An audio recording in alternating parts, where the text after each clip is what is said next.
To Ohio State University study, more than 70% of lost dogs are returned to their owners thanks to a microchip.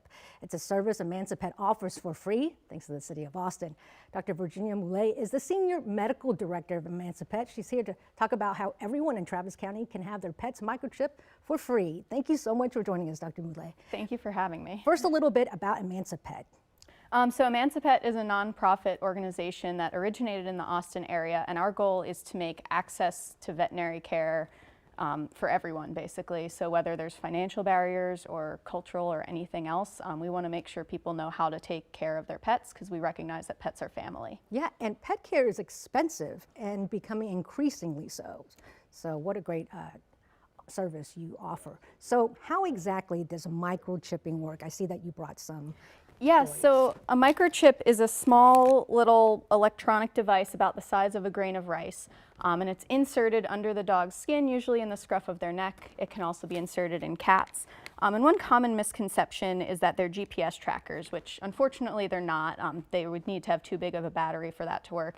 Instead, they use the same technology that allows you to use tap pay on your phone, if you're at the grocery store or something like that. So it's emitting a radio signal that then we can use a scanner to identify that pet.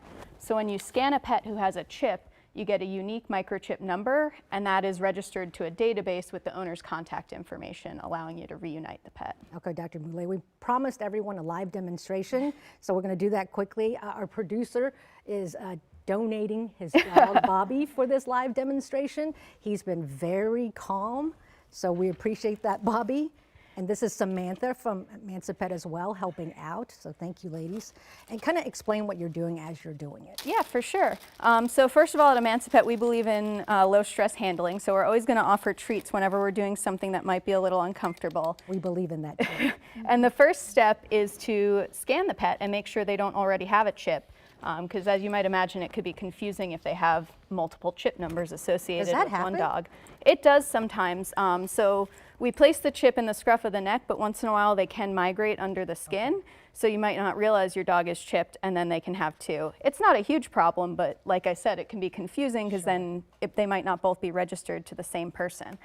Since we're sure now that Bobby does not have a chip, we're going to go ahead and open our packet here. And where is the actual chip? Is it already in there? And so, yeah, the chip comes preloaded in this syringe. So this is a special applicator needle. It's a one-time use. And all we do is take this little stopper off. And then Sam is going to rotate Bobby so that I can get to his neck. And then she's going to just distract him there. Oh, I see. You're grabbing a big chunk of his skin. Yep, we're going to remove just a little bit. You're okay. Good job. And there we go. Wow. Bobby is microchipped now. Simple. And then the final thing we do is we check to make sure we didn't miss. And you can see we've got a number now on the screen, and that is Bobby's microchip number. Thank you, Bobby. So we'll make sure that his owner gets this paperwork so that he can register that with his contact information. We're running out of time, but I had a couple of more questions. How often do these microchips fail? It's very uncommon. I don't know a statistic, but I would say, you know, in my life, I've seen one or two that fail, that we know the pet was chipped, and I don't know if it's that the chip failed or that it came out or something else happened to it.